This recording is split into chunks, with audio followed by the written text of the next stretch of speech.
Oh, yeah! You know what time it is. That's right, it's time for the Eddie and Webby podcast! Yo, I'ma bust out some theme song action for you. Check it out. The Eddie and Webby Show is the place to be. They're talking about beer and pickleball and technology. So if you didn't know, now you know. 'Cause it's time for the Eddie and Webby Show. On today's episode, Eddie and Webby do the polar bear plunge. This is the Eddie and Webby podcast. Hello? Hello? Is this thing on? Test 1, 2. Check, check. New microphone check 1, 2. Oh, hey, how's it going? This is Webby, not Eddie. And I'm Eddie, and this is our 58th podcast. Oh, yeah. Episode number 58. And we're kicking off 2020 with an awesome and jam-packed night that I am super excited about. That's right. And first of all, Webby, is that a new microphone you have there? Oh, why, yes, it is. As a matter of fact, I figured it's a whole new season. We're starting season 3 of the podcast. I figured why not upgrade, get a nice new podcast mic, and here it is. I like it. It looks good, sounds good, and most importantly, you look good using it. Oh, well, thank you. Thank you. I appreciate that. Yes, we're starting off 2020. Super cheesy here. But guys, we are live. We are live on Facebook. We are live on YouTube.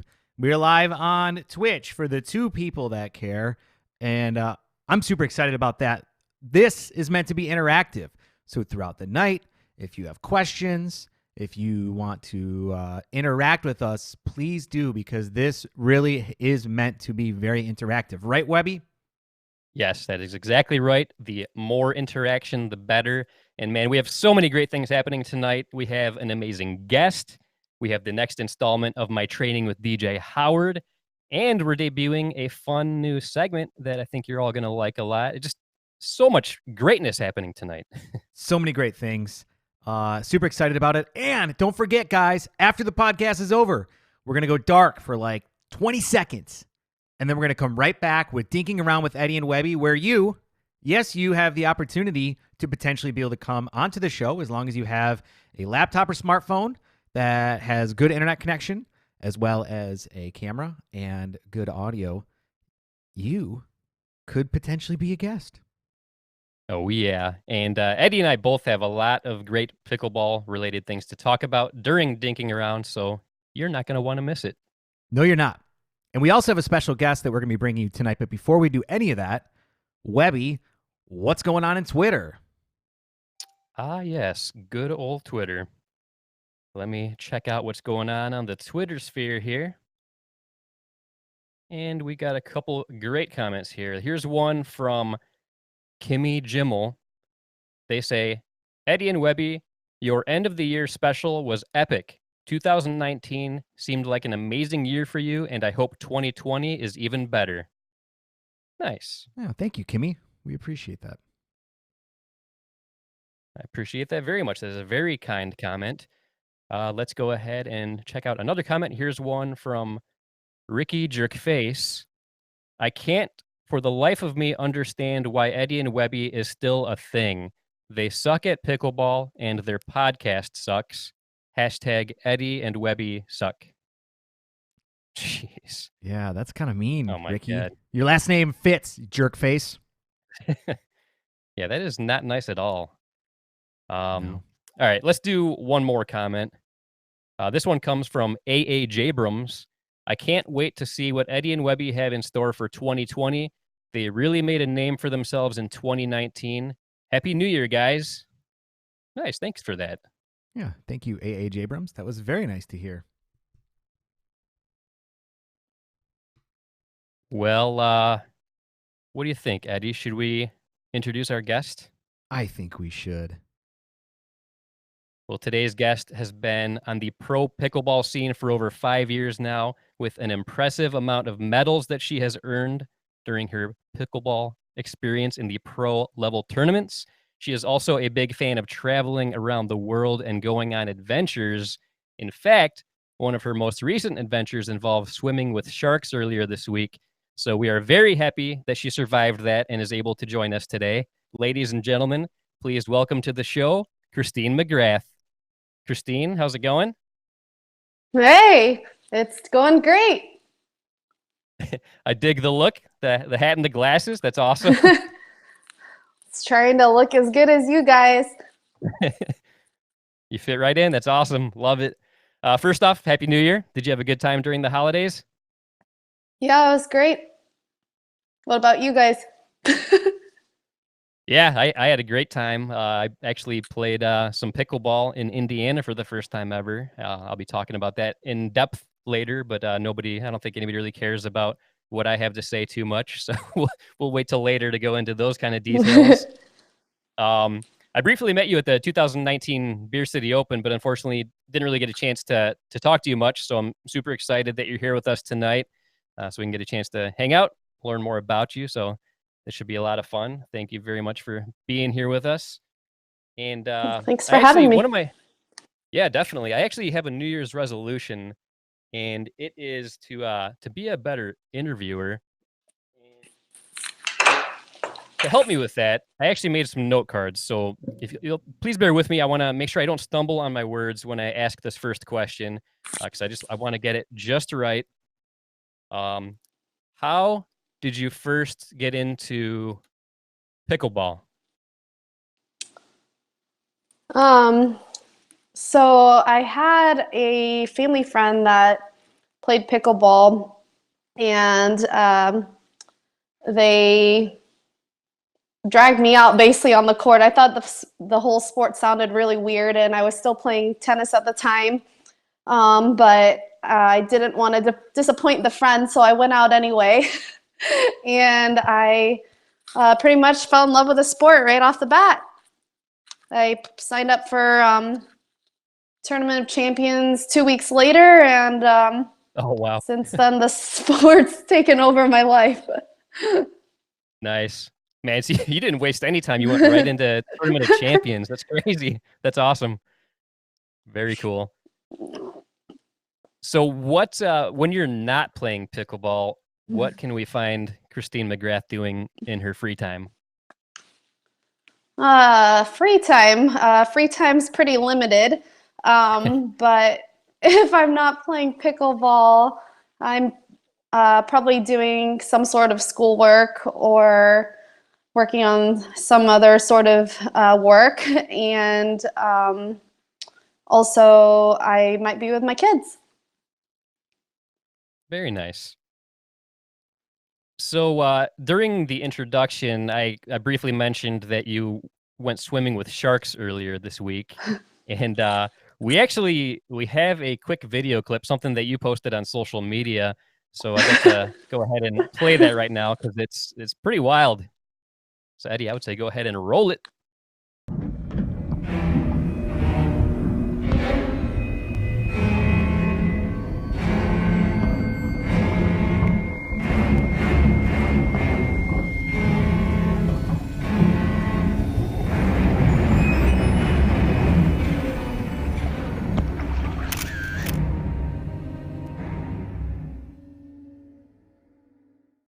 Man, that's pretty awesome. I don't know how you did it, especially with that scary music going on while the sharks are swimming. How did you do that? I know, right? Not pictured is when the shark bit the cage. Just kidding. Oh, really? Oh, man. No, kidding. I totally believe it. I was nervous at first, but once in the water, it's you kind of forget about the fear as much. Man, that's wild. I don't know if I could do that. That looked very cool. I'm not sure if I could pull that off. I saw the movie Jaws at a very young age, and it had a pretty big impact on my life growing up. And for many years, I was actually afraid to swim in large swimming pools because in my mind, I was convinced that somehow Jaws the shark was gonna find his way into the swimming pool and get me. So it took a long time for me to be able to swim in large bodies of water. So I still don't know if I can handle something like that. It looked awesome though. It looked very cool. Where was that? That was in Hawaii. Oh, nice. Very I'm cool. glad I have not seen Jaws. Otherwise, I don't know if I would have gotten in also. Oh man, probably not. So you've never seen the movie Jaws? Not the full movie. I've seen like little clips, but not much of it. Okay. Yeah, if you're gonna keep doing stuff like that, like swimming with sharks and stuff, it's probably a good idea not to watch that movie because it might change your mind, possibly. I don't know. I hope But that's the only time I see a shark in the water. yeah, right. No, that's awesome. But speaking of Hawaii, are you going to be competing in the upcoming Hawaii Open next week? Yes, I am playing in that. Nice. Which events are you doing, and who are you going to be playing with? I'm playing mixed doubles and doubles, and I'm unsure if I'll play singles right now. And I'm playing with Tyson McGuffin and Michelle Esquivel. Nice. Awesome. Both great friends of the show. That should be awesome. I can't wait to see that. My next question is kind of a personal one, though, so I apologize if it's something that you'd rather not talk about. But are you thirsty at all? Because I'm actually really thirsty right now. Yeah. All right, Eddie, I don't know about you, but I'm ready to crack one open. I'm always ready, man. So, Eddie, let's start with you. What are you going to be drinking tonight? Well, I've been trying to mix it up a little bit, and ever since I started pickleball, my brewing of craft beer has really gone to the side, but I still have a bunch of bottles from when I used to live in Michigan, so this has to be 7 years old or more than that. I don't even know, and it says W1, which I don't even know what in the heck that means. Maybe a wheat beer, I'm not sure. So I'm going to crack this open, and if it's good, I'm going to drink it. If it's horrible, then I got a high five here from Fort Myers Brewing Company. Nice. So that's what I'll be having. What about you, Webby? Tonight, I'm drinking a seasonal beer that's brewed here in Michigan. It's brewed in Kalamazoo, Michigan, as a matter of fact. It's a beer I'm always excited to get every year, and that is called Hop Slam Ale from Bell's Brewery.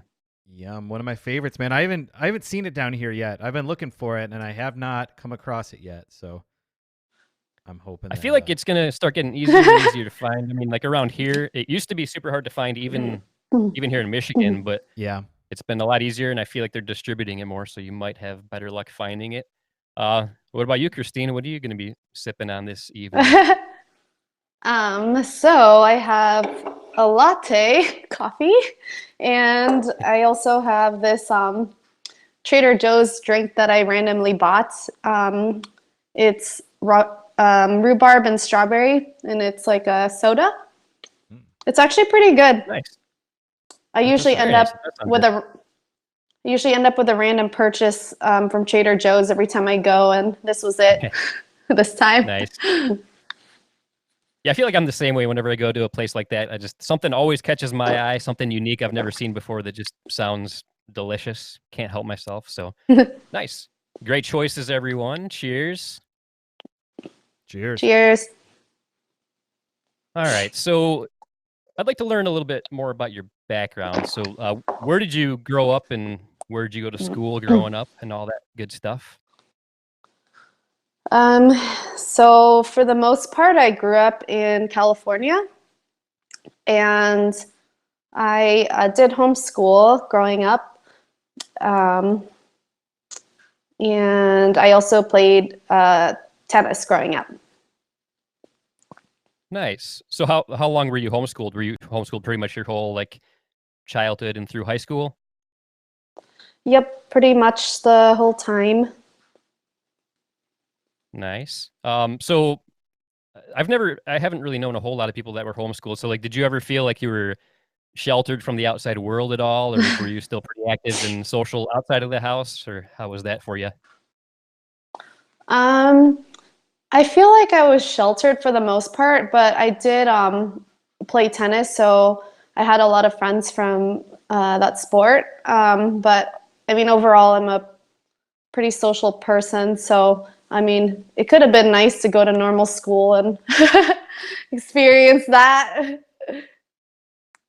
Yeah, and like I was saying, I don't know a whole lot of people that were homeschooled, but the people that I do know, they've all done very well done very well for themselves. They are all very smart and stuff. So I mean, it definitely seems like a good option. It's just it's always interested me to see how that goes for people. So after homeschooling, you ended up going to college, and I believe you went to grad school. Is that right?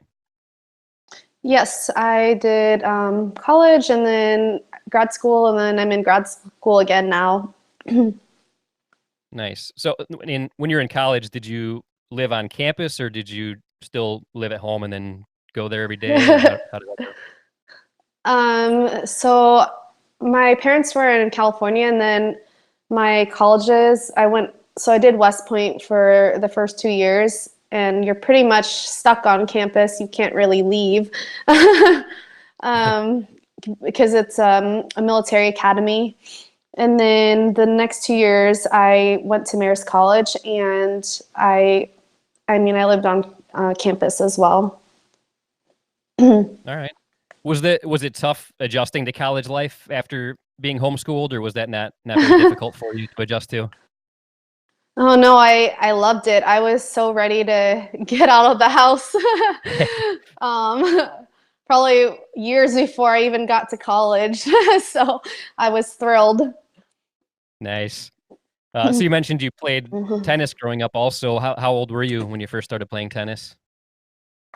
I was probably around 5 when I first started tennis. Nice. And do you still play tennis fairly regularly, or is that pretty much in the rearview mirror once pickleball got introduced to you? I play tennis occasionally when I'm in school, whenever there's time, but definitely not regularly anymore. Gotcha. Yeah, I feel like almost everybody that comes on the show that had a tennis background, it seems like once pickleball comes into the picture, like it's tennis. Even if they play it occasionally here and there, it's definitely not what it used to be in their life. Yeah, pickleball's pretty addicting. Oh yeah, definitely. So do you ever do pickleball coaching or clinics or anything like that, or is that not something you've really gotten into yet? Oh, I have done a lot of teaching, whether it's camps, clinics, or vacations, etc. I actually taught a little bit in Hawaii, but we got rained out a good chunk when I was on the island last week. Oh man. But I'm not sure how much teaching I'll do this year yet. I'm trying to figure out my schedule for 2020 regarding that. But we'll see. All right. So based on pictures and stories I've seen on social media, it looks like you and other top pickleball pros have a pretty great relationship, even off the court. Would you say that you're good friends with a lot of the pros that you play with, to where you hang out consistently, like even when it's not around tournament time or around a pickleball event? Yeah, for sure. I think just overall, just having spent a lot of time with some of the pickleball players, especially because we see each other so much almost every other weekend. I've made some good friends from pickleball, and they're fun to hang out with, doing other things as well. Nice. So Eddie, what's going on your end? Yeah, speaking of friends here, we actually had a comment from our good buddy Gizmo, Jay Gizmo Hall, and he said, Christine McGrath, how is your phone battery doing? Gizmo isn't there to let you borrow one this time. See ya in Hawaii in a few days. So it sounds like there might be an inside story there about him letting you borrow a phone battery, or... Yes, his phone battery saved my phone when we were in World Pickleball Championships, and actually, I could use that battery right now, but I can't see what my phone charge is, because if I hit the button, then it hangs up our video. Right. But Yeah, it's probably a supposed good to be, idea not to do that then. It's supposed to be fully charged right now, but otherwise, his battery thing would come in handy. I'm sure I'm going to need it in Hawaii, though, so please bring it. All right. Well, we'll know if Christine drops out of nowhere that it means her phone died and she should have had Gizmo's charger then. Yeah, exactly.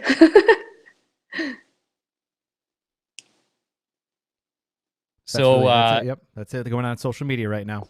Plenty Okay, more coming nice. up here, I'm sure. Oh yeah. So speaking of pickleball pros that you're close to, we actually reached out to some fellow pickleball pros that are good friends with you to help contribute to a Uh-oh. brand new segment here. So this is a brand new segment. We've never done this before. It's a new segment. We hope to make it a regular thing on the Eddie and Webby show. And we're super excited about it. And it's a segment that we like to call Pros Asking Pros Questions. And Eddie, if you don't mind, let's go ahead and roll the first one. Hey, Eddie and Webby. This is Irina Tereshenko from Team Pedaltech reporting to you from another exotic location. Hey, Christine, my question to you is, what is the funniest thing a pickleball partner told you during a match? Bye. Thanks, Irina. So the funniest thing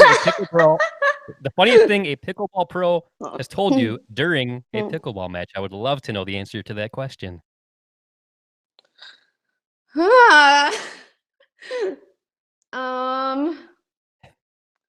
Let's see. I mean, there's a good chunk it came from Irina's mouth, knowing her. Gosh, we've had so many funny moments. Well, I guess so we have two funny moments that pop up in my head randomly. This one isn't something said. The second one was something said. So the first one was when I was playing with Irina one time, she was like on the border of like falling into the kitchen. So I didn't know what to do, and I grabbed her shorts, and I'm pretty sure I ripped them a little bit.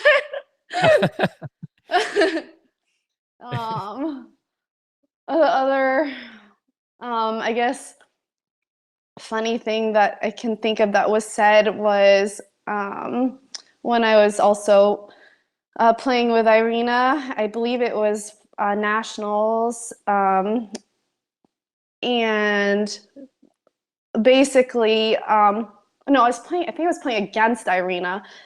But basically, all the girls got called in, and okay, actually, it was Lucy and Irina playing, and me and Sarah playing. But all of the girls got called in at one point during our match, and the ref basically quietly told us that there was cussing being picked up on the microphone because our match was being filmed on camera. And so I think that was really funny, but I'm pretty sure it came from their team. Yeah, I'm sure it was. Nice. That was awesome. Thanks, Irina, for that question. Just remember to cuss in Russian. There we go. Great advice. Cuss in Russian if you're going to cuss. Yes. But that's actually not all that we have. We have another question here. And let's go ahead and roll question number 2. Hey guys, it's Maggie Armenti-Charo here, and I'm going to ask Christine, not really a question, but actually to tell everybody the story about when she and I were in Baltimore last spring, and we walked to dinner through the ghetto in downtown Baltimore at like 9 o'clock at night. All right, so I'd love to hear how that went. So you guys ended up walking through the ghetto late at night. How did that happen, and what ended up happening? Thanks, Maggie. First off, I usually look up a lot of restaurants on Yelp when I don't really know the area. And we found this restaurant on Yelp, and it had really good reviews, but it didn't tell us about the area, I guess. And it ended up being like kind of a sketchy looking area. It was really dark, and there was at one point this homeless guy that came up to us and said that, really creepily, that we shouldn't be walking in that area alone, which kind of freaked us out. But we made it to the restaurant, and I'm still here, and she's still alive. And it ended up being really good food.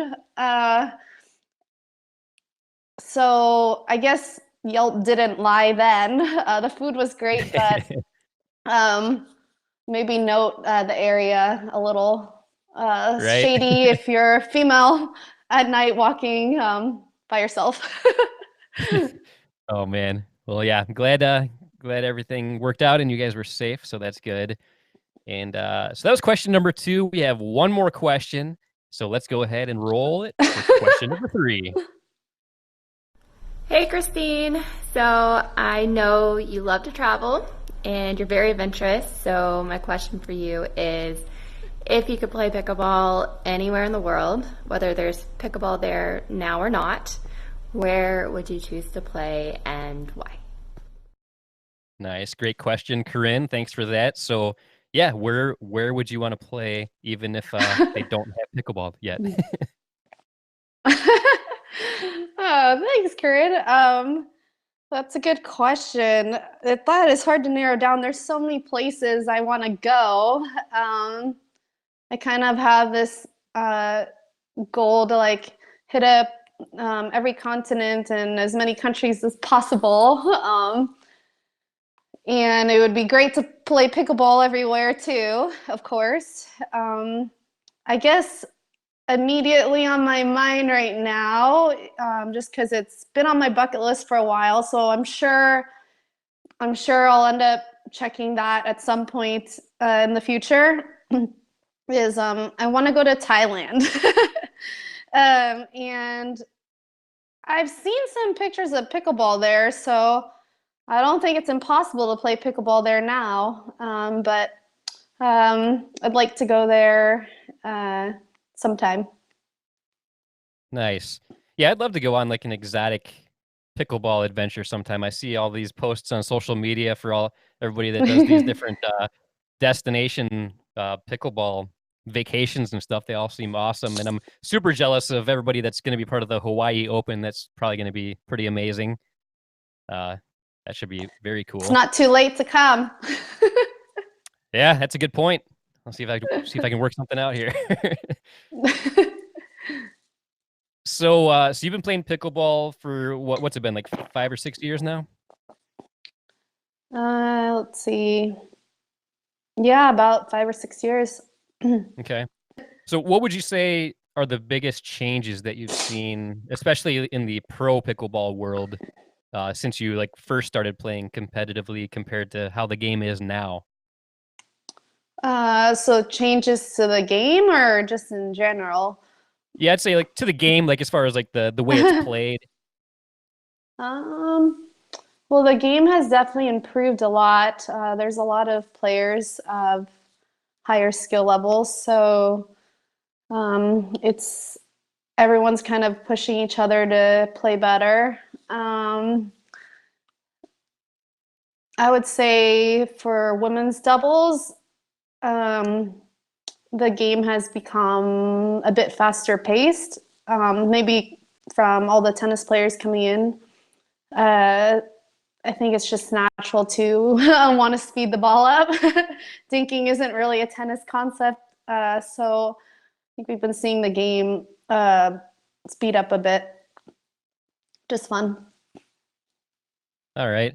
Yeah, I've only been playing for a couple years, and I feel like it started getting sped up quite a bit just as I was getting into it. So I feel like I've seen the fast game pretty much as far as on the pro level since I got into it. So I didn't really see a ton of the like the slower paced pro level games. I mean, from time to time there's like really long dinking rallies, and then it ends up getting picked up the pace. But for the most part, I feel like it's been pretty fast paced just in the short time I've been playing. But I've loved every second of it. It's just I love watching it. I can't get enough. Every time there's a big tournament that's live streamed, I can't help but watch it. And then last year, last year at the Beer City Open, that was my first taste of seeing pro pickleball action in person. and like nothing compares to that. I mean, seeing it in person, it's a whole different experience that it's just pretty epic, if you ask me. Yeah, for sure. In person, it's definitely different. So I think do it's you have faster any? in person. Oh yeah, definitely. Like, yeah, for some reason, when you watch it on video, it seems way slower than it does in person. I don't know why that is, but it's totally different, because even the dink rallies are intense when you watch them in person, but when you're watching on YouTube or whatever, just the dink rallies sometimes just like, oh man, it's kind of dull. Nobody's ever going to want to watch this on network TV. Yeah, for sure. So do you have any advice for people that have dreams to become a sponsored or pro pickleball player? Like, let's say somebody like Eddie and myself, who are like aspiring 4.0 players that dream of becoming pro someday. Like, do you have any advice for people out there like that are hungry? Sure.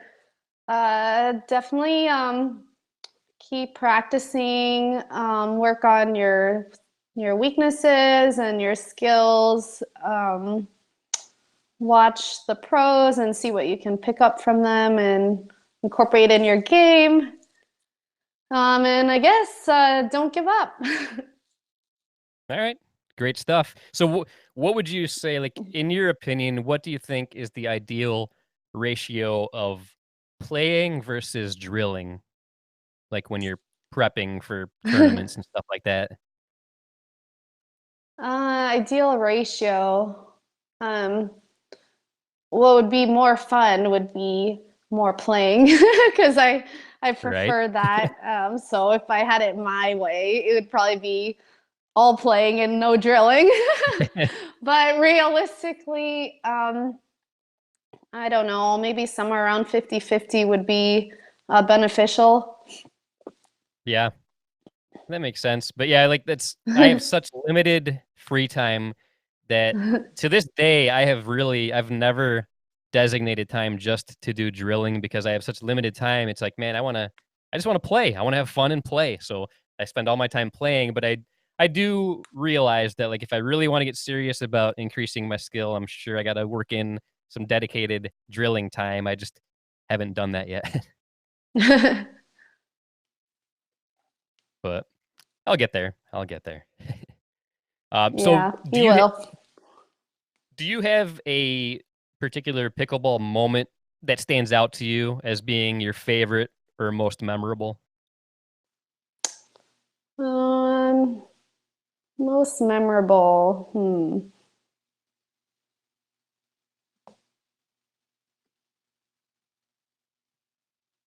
There's been so many. Or what's the first one that pops into your head? Maybe it's not necessarily like your favorite or most memorable, but like what's one that like pops into your head right away when you think about that? I guess right away I'm thinking of winning mixed doubles TOC a few years ago. That was memorable just because that was the first major that I won. So I guess that kind of hooked me further into the sport, and just, realizing that it was possible to win these tournaments. Nice. Yeah, for me personally, I don't know about you, Eddie, but for me, I would say one of the most memorable experiences so far was when you and I did the 2-versus-1 match against Kyle. We got our asses handed to us. We did not play very well, but that experience, like, man, that just opened my eyes to a whole new world of pickleball that I had never experienced. I mean, to see the stands full of people wanting to watch us, they probably didn't care about Kyle. They wanted to see us play. Yep. And just Definitely. right. But it just was such a crazy experience. Like, man, like I'll never forget that. And it was so fun. Even though we did horrible and Kyle made us look like fools, it still was awesome. And it's going to be hard to top that moment. I've had a lot of good moments in 2020, but as far as memorable moments, that's going to be one that's probably going to be hard to top. What do you think, Eddie? Oh, I think we'll top it this year, but I will agree with you. That was the first time that we had an actual crowd around us, we actually felt a little like Christine McGrath, where we had people that were there to watch us play. But the difference is when people come to watch Christine play, they're actually there to watch her play. When they came to watch us, they were there to watch Kyle play. So that's the difference. So this year you'll top it by beating Kyle, right? That's right. There we go. We have both gotten a lot better since last year. So, yeah, Kyle, if you are man enough to face us in a rematch, it's not going to be easy for you. Yeah, watch out, Kyle. We've been training, right?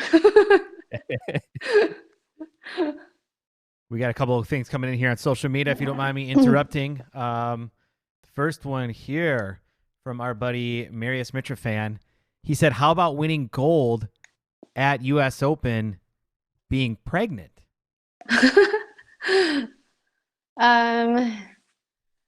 Yeah, that was definitely a memorable tournament too. I just didn't want to let my partner down at that point. And just I guess try to hold it together. But it was fun. That's cool. Did you play against any jerks that like smashed it at you, even though they knew you were pregnant? I'm just curious. No, well, I guess I would have expected them to smash it at me or treat me as normal. Because I mean, it's still a pro tournament, and we're all playing for the same prize. So I wouldn't have expected them to treat me any differently. Right. I mean, and I put myself in that situation too. So I don't remember anything in particular of getting hit, but I think it was a fun tournament. Nice. That's pretty awesome though. Gold at the US Open while pregnant. I mean, yeah, I would say that's pretty darn impressive. Pretty amazing. We got another question here from Rob Noonan. Rob says, Christine, I see your paddle at my local skills. I think he means schools. I'm not sure. Or maybe it's a store. He says, how does it feel to know that your paddle is in stores all over? I'm glad more people have access to it then. It's a great paddle that I got to design with Franklin. And I've picked every part of the paddle, including the surface and the core and the dimensions. So I'm confident that it plays really well. So I'm glad that other people have access to it also and can also utilize it and play with it. That's got to feel pretty cool, though, that it's like the paddle you helped create is now available all over the place. Yeah, it's fun. That's cool. It's fun to see my paddle.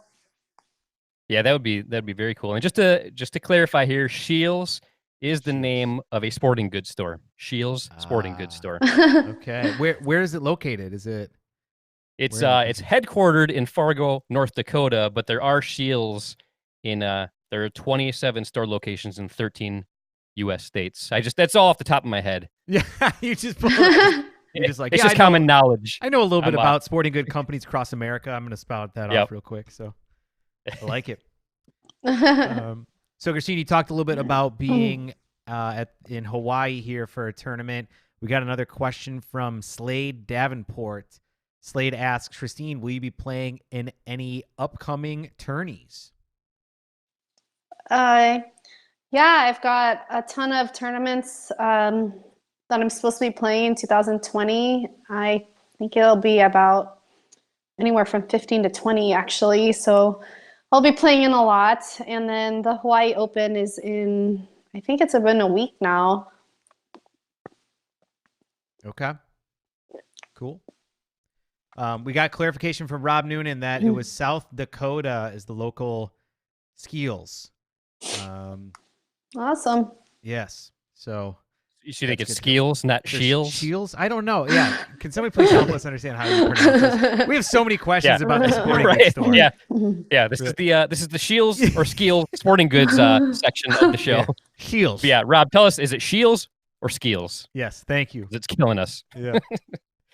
One more question, and then I'm gonna disappear for a little bit, so you and Webby can talk. Oh, Rob did clarify here. Laugh out loud. Skills. All right, so it's pronounced skills. Okay, good. All right. All right. Here's a question from our buddy Josh J Pickleball, and he said, if you had to teach someone to hit a two-handed backhand, where do you start? I guess I would start with their grip and making sure that they've got the right grip to hit a two-handed backhand, and then going through how to hit the stroke. So what is probably the what I appropriate do. grip? What is the appropriate grip for a two-handed backhand? I feel like this would be hard for me to explain. So I guess first I'd have my dominant hand on it. So I'm right-handed. So I'd have a continental grip there first, which is kind of like your handshake grip. Okay. And then I would place my left hand, since I'm right-handed, over the grip as well, on top of that looks funny, on top of your hand. So not touching your hand, but on the grip. So your left hand needs to be on the grip as well. Looks like your grip might be too short, but it's okay if some of your fingers, it's okay if some of your fingers touch the paddle. Maybe like I that? think you have it backwards now. So put your right hand underneath your left hand now. So switch your hands, basically. Okay. There we go. All right. Feels pretty good. Better. Feels pretty powerful.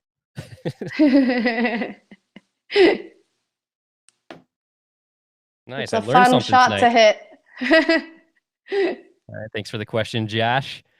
So I've listened to other interviews that you've been part of in the past, and I recall you saying something about how you got burned out on tennis before you started getting into pickleball.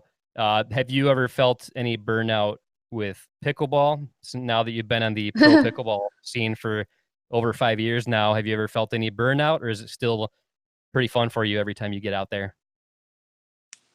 I think the sport is still really fun, and it's just started getting more exciting. Actually, I wish I would have even more time to just play it and not work. Right. So no, not burnout yet. I don't know what it is about pickleball, but like I know so many people, like the only reason they don't play more, especially for like retired people, is the fact that their bodies just don't allow them to play more. Like if their bodies would allow them to play for 8 hours a day, 7 days a week, they would do it. It's crazy. Like people, I don't know what it is about the sport, but like people play as much as they possibly can. And I feel like people end up getting almost like superhuman strength, because like people will have back injuries, neck injuries, like super serious injuries, and they still manage to get out there on the court and play as good as they can. If people like tear a muscle in their shoulder or have surgery on their arm, on their dominant arm, they'll learn to play left-handed if they're right-handed. Stuff like that. I mean, like what other sport out there are people so addicted to that they go through these extremes to play it? Because I don't know of anything. Do you? No, I think pickleball is just special, and it's a really addicting sport, and people love playing it because it's so fun. Yeah. So they'll go to all lengths to play it, overcoming all sorts of injuries just to play it. Yeah. Yeah, I love it. So is there anybody that you haven't partnered up with yet that you really hope you get a chance to sometime in the near future, or maybe that you already have plans to do so in the future? Let's see. I've played with so many different partners already. This year I'm playing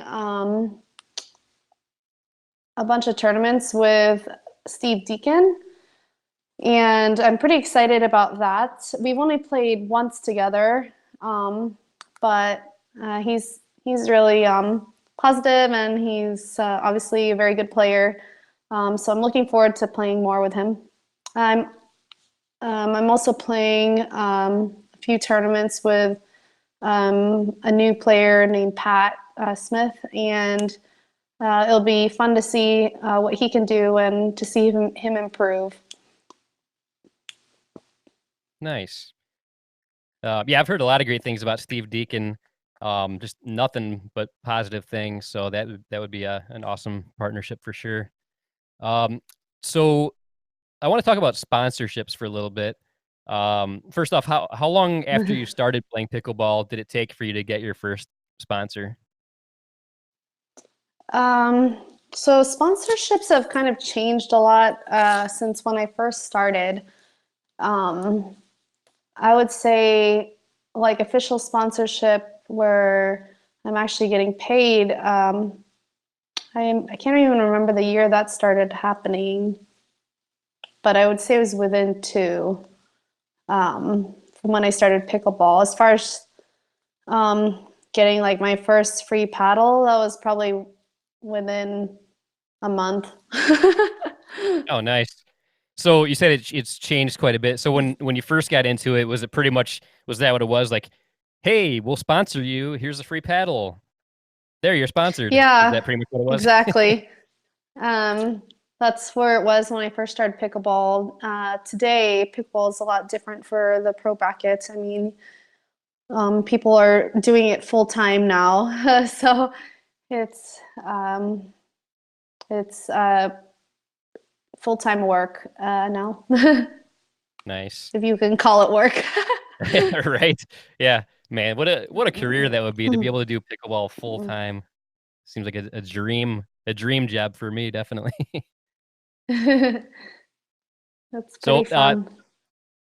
as most people know, you're currently sponsored by Franklin now. How did that partnership come to be? So I was previously sponsored by them for their ball, the X40. And afterwards, I still maintained a relationship with them, and they were ready to make a pro level paddle. So we just expanded the sponsorship to include paddles last year. Nice. So, you have your own custom paddle, don't you? Like your own signature paddle, is that right? Yes, I have designed 2 paddles with Franklin. So I have that signature one that's currently out. And then there's another paddle coming out sometime in 2020 that will have a different name. Nice. So were you involved quite a bit in the design of these paddles, or was there any one of them in particular that you were involved in quite a bit with? I was involved with both heavily, so every part of the paddle is picked by me, and I went through a lot of testing of different designs and paddles until I felt like it was exactly what I wanted. Nice. So speaking of Franklin Pickleball, we actually want to play a little video clip. It's something that I saw that was posted on social media recently. So Eddie, I say, roll the clip. Hi, I'm Christine McGrath, and I'm here to show you the drop shot. So the first thing with your drop shot is your footwork. It's the most important part of the drop shot because you want to make sure that you get yourself in the same position and same strike zone every time as you hit the ball. You want to hit the ball in a semi-closed stance. That means that you're essentially 45 degrees from the net. You want to make sure that your weight is going forward each time that you hit your drop shot. It's very hard to hit a consistent drop shot when you're hitting the ball off your back foot. You want to make sure that your weight's going forward. You want to make sure that you lock your wrists so that your paddle is cocked upward. And that's how you hit a drop shot. Nice work there. It's always Very- really weird hearing my voice on camera or somewhere else. Oh, trust me, I know exactly what you mean. Every video that we release on the YouTube channel and all the podcasts, whenever I listen to them back, I'm like, oh my God, I'm such a buffoon. I don't deserve Yeah, to I have a can't. microphone or a camera near me. I can't even watch that video. So do you guys have a lot of content already shot for upcoming videos, or do you still need to shoot any future videos in that series? They shot a lot when we were up there, so there's more content coming. Nice. Yeah, I thought it was very nicely I done. don't know. Too, and- Oh, sorry. I was just gonna say I thought it was very nicely done. It was like nice and short and to the point and very nicely done. So good stuff. Thank you. So Eddie, what's going on your end? Couple more things that I wanted to bring up here. So we were wrong once again, but Rob Noonan finally clarified it's Shields. So That's what I said to begin with. I know. So That's you what were I right said the to whole begin time. with. Yep.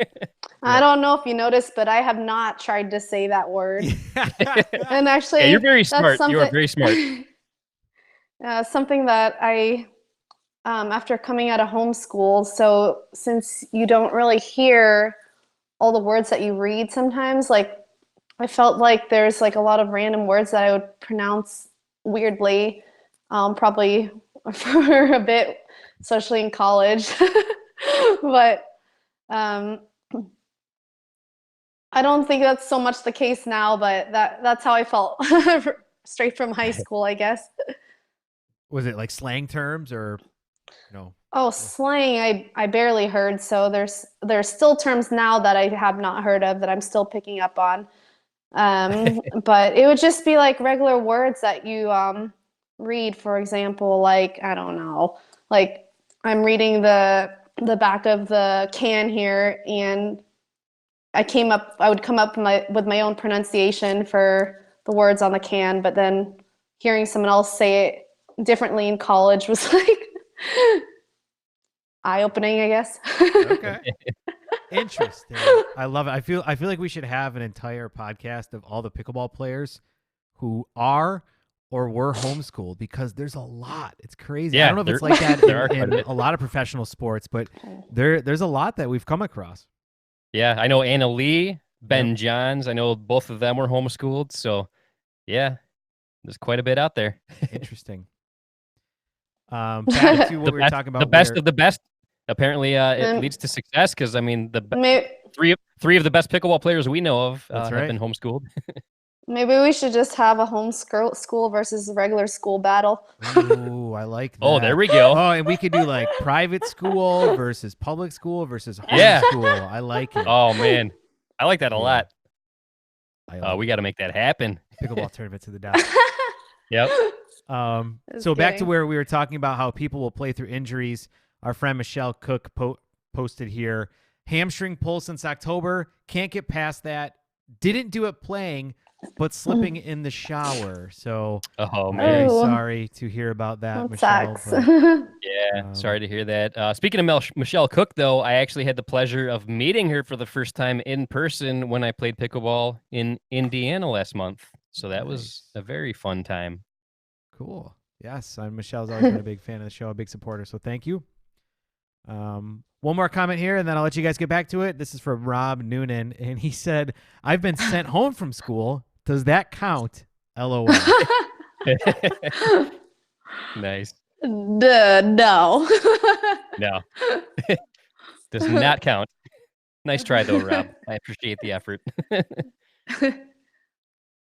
So, Christine, is there anything that you wish somebody would have told you when you first started playing pickleball that would have been great to know that you now know?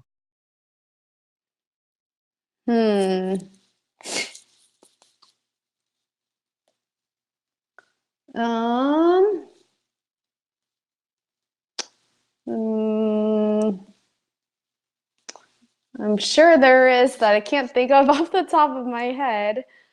But to be honest, now that I know the fact that you, like, 2 weeks into playing, played at Tournament of Champions, I mean, I feel like you probably seems like you were doing pretty good immediately once you first started playing. So maybe, I don't know, maybe you didn't need much help at the beginning compared to what you know now. Who knows? I'm sure I needed help. I probably still need help now. I mean, everyone could always improve and get better. Right. Like a coach would be nice one day, maybe. Have you ever had any like coaching, like direct coaching, or like a personal coach or trainer at all throughout your 5 years, or have you not really ever gone that route? I've never had an official coach. I mean, I've had help from friends on the side during matches here and there, but not anything official as far as All like a right. paid coach.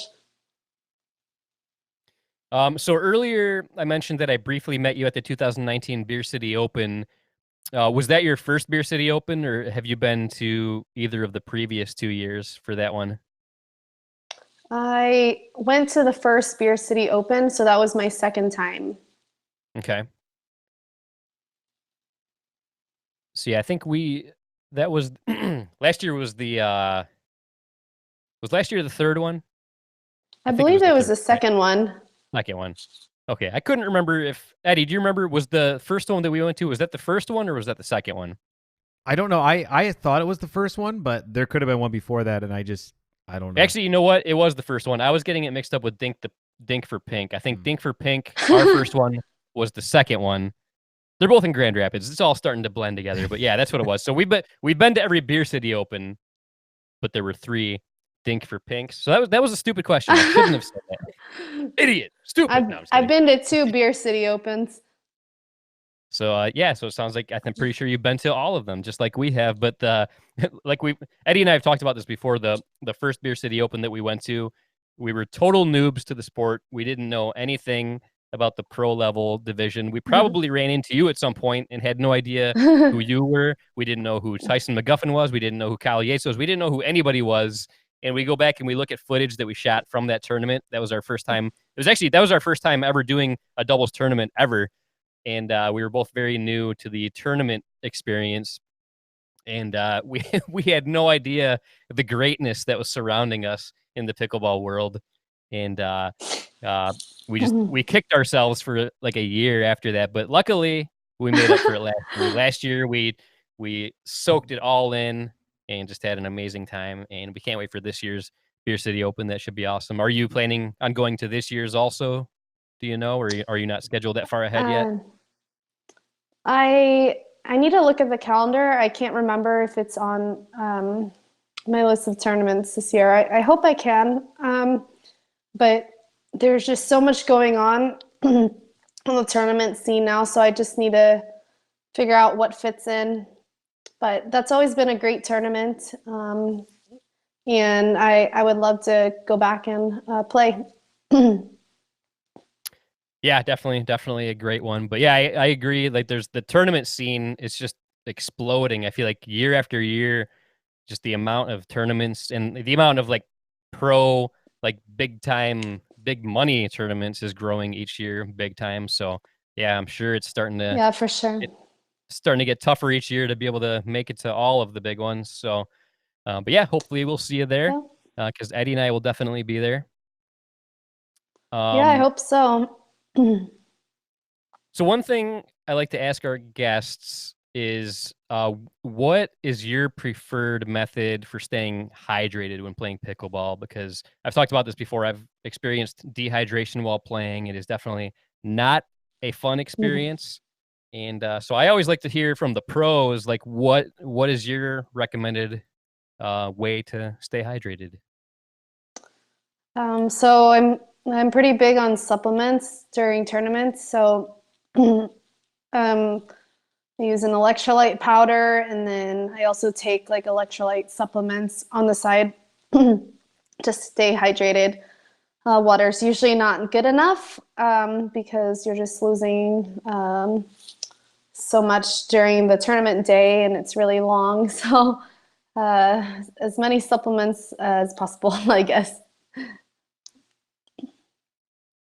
All right, that's good to know.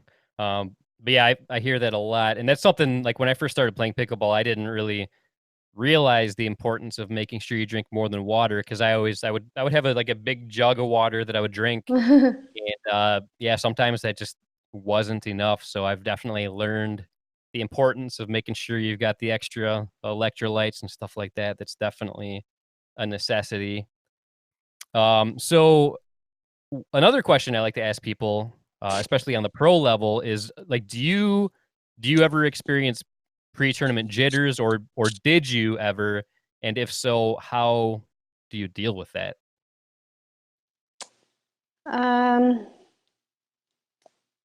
I typically don't have the pre-tournament jitters. I'm also used to playing a lot, but there has been matches where I came out playing, I guess, tighter than I'd like, which is not good for me in my game.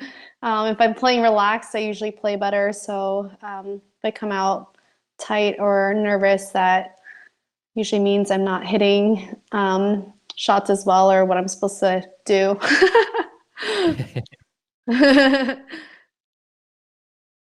Nice. So earlier, I think it was it Corinne that asked like where you would love to play that you haven't played so far, but what's the coolest or most unique or most exotic place that you have played so far? The coolest, most exotic place. Let's see. I mean, Hawaii was really great last year in Kona, so that's one of the reasons why I'm going again this year. I thought it was a good mix of pickleball and also getting to explore the island.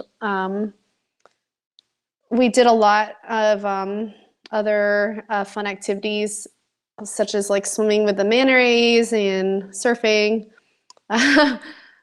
during last year's Kona tournament. So that was pretty special. Very nice. So where'd you say that you're currently going to grad school? I'm in Georgetown University, which is in Washington, D.C.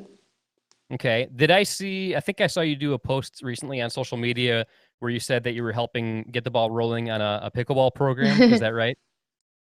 Yeah, I've been working on that pretty much for a whole semester. And it's, finally catching on, which I'm pretty excited about. And I'm excited to see what happens when I get back too. I also have a friend from tennis that's also in the school, and I'm trying to train her to be in pro pickleball as well. So hopefully we see her soon. Awesome. So another thing that we love to do on the Eddie and Webby show here is we have a great team of researchers, and they really dig deep and they find out a lot of information about our guests that a lot of people aren't aware of. And so I want to run some stuff. I want to run some stuff by you and see if it's true or not. And let's see how this goes. So, is it true that you are a snowboarder? Yes, that's true. Nice. I'm What's actually the trying to plan my next trip. Oh, okay. Nice. Do you have a certain place that's your favorite so far that you've been to for snowboarding? Yes, I really like Tahoe, and I guess Colorado's really fun too. Nice. I've never tried snowboarding. I've been skiing, but I never have tried snowboarding before. Have you done skiing also, or have you only done snowboarding? I've done skiing, but I have snowboarded much more. So I haven't been on skis for years. All right. What do you think is easier? Like, do you think is snowboarding easier to pick up on, or is it just more fun, or what do you think? For me personally, because I'm much more experienced at snowboarding, I think snowboarding's a lot easier. But what I've been hearing is that skiing's easier to pick up initially, but it's harder to get good at. I'm not sure from my own experience, just because I haven't really skied very much and I've snowboarded a good amount. So I don't have the comparison personally. All right. I've never snowboarded. I've only tried skiing a few times, and the last time I went skiing, I decided to get brave and go on the steepest slope that the place had to offer, and that was the worst mistake I could have done because I really didn't know what I was doing. I still wasn't an experienced skier, and I ended up wiping out. And it was actually like a weird, like icy snow that day too. So I wiped out and like slid on my face for a while. So like my whole face was tore up. I ended up with like, it looked like I had a couple black eyes for a week or two. And I was like, I am never doing this again. And to this day, I never have. That was probably about 20 years ago. Oh, wow. But I don't know. I feel like I'll do it again sometime. But hey, wear your helmet. yeah, I did not have a helmet. I had goggles. Actually, I don't know if I either had goggles or sunglasses. I probably just had sunglasses on or something stupid like that. But I don't know. One of these days, I'll try it again. Is it true that you own or have owned motorcycles in your life? Yeah, that's true also. I had 2. So you don't have them anymore? Nope, I sold both. I don't I would never buy a street bike again. I think that time is past. A dirt bike I think is still okay to have and fun.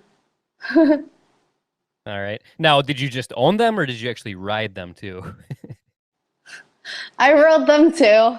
Okay, that's good. That's good. So the final thing I want to bring up, and actually you already confirmed this earlier, but it was that I heard that you love to travel and that you want to hit up every continent. So the question I want to ask you is, how many continents have you been to so far? Ooh. Let's see. So 1, 2.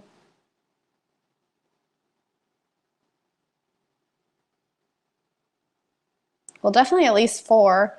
Obviously, North America, South America, Europe, Asia.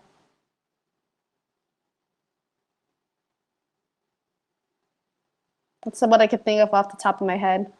All right, so that's pretty good. That's more than halfway there. If my math is correct, and you've been to 4, I think that means you only have 3 left to go. So you're getting your. If I saw the list, this might help. I think there's 7. I don't know. I wasn't the greatest at geography. I think there's 7 continents, but I could be wrong there. So don't quote me on that, people. And I'm sure the trolls will have a field day if I'm wrong about that. But whatever. I'm already trolling you a little bit here. How many are there? There's 7. North America, South America. I said 7. I said Europe, 7. Asia, Africa, Antarctica, and Australia. I said 7, didn't I? Yeah. Those 3 are the last that I need to hit up. There we go. So we're all correct. Okay, so that's you're a bad troll. That was not very good troll work. I don't think. Do you know what a troll is? Trolling the fact that you didn't remember how many continents there were. That's gotcha. All right, yeah. That's fair. That's fair. All right. Oh man. So Christine, seriously, we can't thank you enough for being with us here tonight. Before we say goodbye, we'd like to give you a chance to tell everybody pretty much anything you want to say. Like, if you want to tell everybody the best way to follow what you're up to, or just anything that's on your mind, it's the microphone is yours. Oh, wow. Well, first, thanks for having me. It's been fun. And I guess where to follow what I'm doing. I have a Facebook and an Instagram. That's probably the easiest way to see what I'm doing. I post here and there whenever there's anything exciting. That's all I can think of. Nice. Yeah, I mean, I Yep. follow you on Facebook and Instagram, and I can verify that there's definitely entertaining stuff on there. I mean, that shark footage that we showed earlier, I pulled from social media. I mean, that alone right there, that was pretty awesome. Not gonna lie. I mean, like I said before, probably not something I would have the courage to do, but I thought that was very cool to see. And then obviously the stuff that you've got going on in the pickleball world. I mean, super impressive stuff. Always playing in the top pro level tournaments. And you can see Christine at the upcoming Hawaii Open next week. And I got to figure out a way to get there somehow. So if I'm not there in person, I'll definitely be watching if anybody is live streaming it. So looking forward to that. But yeah, Christine, thank you so much for being here with us. This has been a super fun night. It was great getting a chance to hang out with you and learn more about you. And yeah, very good times. Thank you. All right. Have a good night. Thank you. Good night. Another great interview. Good job, Webby. Oh man, that was super fun. A great way to kick off 2020 on the Eddie and Webby podcast. That was great. Good stuff there. And we're not done yet. We still got some great content coming up before we wrap up the show. And as I said earlier, we're going to be debuting part 4 of my training with DJ Howard. And I can't think of a better time to do that than right this very second. So I'd say roll it.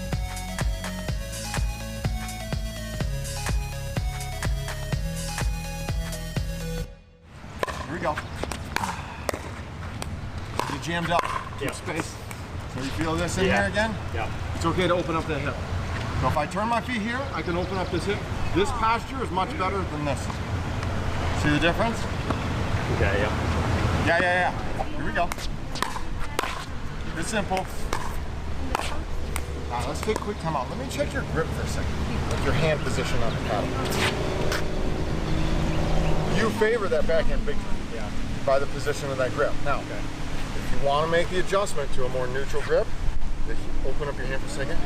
If I take the heel of my hand and I move it over onto this corner, so yes, you feel the difference? Yeah. Now this forehand is a little easier to keep in front. Okay, backhand's probably going to feel a little different. Okay, does that feel different now? Yeah, definitely. So this position is different than what you had before. Yeah. So it's up to you to decide if you want to make the change, because grips it's subtle, but it's major at the same time. Okay. Everything changes. Now, it's not to be all end all. There are different styles. Right. Okay. The way you had it, it was within the parameters, but just barely. Okay. The range of acceptability. Yeah. But it's highly backhand dominant. Right. So you're going to struggle. If I'm playing you, most 4.0s, 3.5s are not going to notice this, but I'm going to flip that up your right shoulder pretty consistently. Okay. And you're going to get caught. It's going to be hard. Right. Even with that continental grip that we're experimenting with, it's going to be difficult. But you will be a little quicker. Okay. Okay, makes sense? Yeah. Give it a shot, see how that feels. Remember, that heel of the hand is going to be on that same corner as the knuckle. Yeah, Okay. that looks pretty good. And I would set that a little more neutral. Yeah, there you go. Okay. If you see a first baseman, he's going to reach out here, right? Baseball players are going to try and get the ball out in front. Right. Same concept here. We want to take everything here where it's more balanced. We don't want to take, you don't see a baseball player ever catch like this. He's going to reach out and catch the ball. Nice. I like Exact same concept. Yeah, it's a good analogy. Go catch the ball. Makes a lot of sense. Right? Yep. Here we go. Catch that ball. Right. So you're starting in a position, again, if you're playing baseball, playing catch, you kind of just got the mitt here. Yeah, you see the ball coming. And you throw, Ready for it. and then you're ready, and then you just set it. Okay. Yep. Unless you're an outfielder, you're not just standing like this. Right. Make sense? Yep. So we don't want to be here tight. We're going to be out here, ready to go meet that ball. Here we go. Okay? A little better. Coming. Okay? That's it.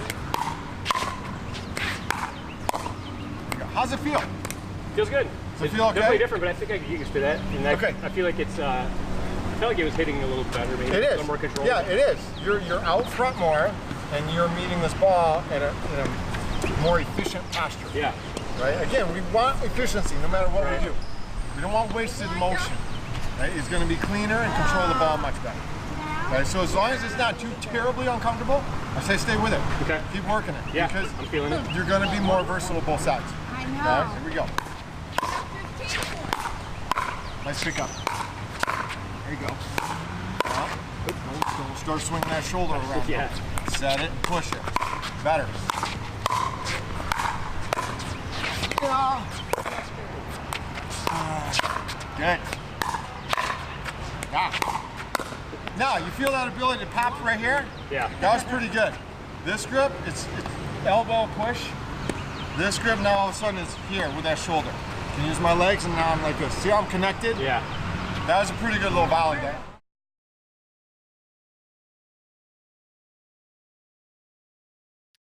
Thanks again, DJ, for some more great tips there. And that actually, that helped my game tremendously. Like working in the continental grip, it felt very awkward at first. Took me a little while to get used to it, but I'm telling you, when I stick to the continental grip, like my shots, I feel like are lower, more controlled, and definitely better. So that was a great tip for me. Yeah, that was good stuff. I also switched to a continental grip over the summer as well. Actually, it was pretty much after the Beer City Open, and at first I hated it too, and I was so mad at Tony Roig for forcing me to do it. But I agree with you. I feel like it helps. It helped me tremendously. Yeah. So Didn't it feel so unnatural though at first? yeah, it definitely felt unnatural, especially because I like to do a powerful forehand overhead shot, and I was very consistent with it. And then I had to really pronate my hand a lot more with a continental grip to really get that same level of power on the overhead. And so it threw me off at first. Some of my overhead putaways were no longer putaways, and it drove me nuts. But I eventually got there, and now I'll switch to a semi-western if I'm doing a forehand drive shot. And now if I forget to switch back, it feels uncomfortable to me. So I've gotten used to it. And Scott Yeager, yes, you're right. That does not look like Michigan this week because that was Michigan many months ago. That was actually recorded quite a while ago. And we've been doing the training with DJ Howard on a week-by-week basis. And we're almost done. I think we've got maybe 2, possibly 3 more installments of my training with DJ Howard. And it's crazy because like every bit of these videos we've been showing, it was just from one session that I had with DJ. Like I was only with him for 2 hours, and it blows my mind how much we went over just in that 2 hours. I mean, we've done 4 videos already just from that 2 hours, and there's going to be at least 2 more. Well, and what's great about that is now you can go back and look at that video to remind yourself of the things that you were working on as well. Yep. So it's good to have that. I know Barrett Kinchlow from the Pickleball Kitchen talked about one of the most powerful tools you can have is a camera. And yes. I couldn't agree more with that statement. Filming yourself or filming the sessions that you have in pickleball just going to tremendously help you to improve. Oh, 100%, because like it gives you a totally different perspective. I mean, there's been times where I recorded games where like I was super excited about a rally and a point that I got. I was like, oh man, I cannot wait to watch this. I'm gonna put this on YouTube. It's like the highlight of my pickleball career so far. And then I go back and watch it, and I'm like, oh my God, that was sloppy as hell. What? I can't show that to anybody. Yep. I hear you. Keep on doing it. That's awesome. So anything else we want to cover today before we close up the podcast here, Webby? The only thing else that I want to say is in response to something else that Scott Yeager said. Scott Yeager said, will you post these videos separate from these podcasts? And yes, I will. We have not done that yet, but we will. We're going to have a totally separate playlist on our YouTube channel. It's going to have every single one of the DJ Howard videos. And what I'm going to do is I'm going to wait until we air all of them, and then I'm just going to put them all out there at once. That way everybody doesn't get spammed like crazy. But yeah, we're going to release them all at once. If you want to see what we've done so far, just watch the previous podcasts. Something that we do, if you go back and watch our videos on YouTube, on our YouTube channel, we put time codes of all the different sections and different questions, different topics, so you can easily skip to the portion. So if you want to see them all now, just go back and watch our previous episodes. But in the very near future, there will be all the videos separately on YouTube. Can I point out how awesome Scott Yeager's logo is? Check that thing out. That's cool. That is very awesome. Yeah. I love it. That's very nice. Well, as we mentioned at the beginning of the show, we're going to be taking the podcast 58 down here in just a minute, and then we're going to be coming right back up with Dinking Around with Eddie and Webby, so don't go anywhere. We do have some good topics we're going to be talking about tonight, and I'm excited because Webby and I haven't hung out in a while, and this is our chance to just hang out and let you guys be a part of it. That's right. And if you're curious about what we're going to talk about, just a couple examples. I'm going to be talking about my experience at the Midwest Holiday Open Tournament in Indiana. And right. Eddie is going to be talking about his experience at the World Pickleball Championships. You're not going to want to miss that, folks, because that was quite an experience. I can't wait to hear all about it, especially from the perspective of the guy that did all of the live streaming and commentating. That's right. I wasn't alone, but right. I did do that. That was an accurate statement, so thank you. Well, that's it then, guys. This has been episode 58, which means there's 58 of you out there still listening right now. And guess what? We love you guys. Thank you so much for sticking in here. This was a great episode. Hope you all enjoyed it. We'll be coming back with Dinking Around with Eddie and Webby here in just a minute. And on that note, I'm Eddie. And until next time, this is Webby, not Eddie, signing off. See ya.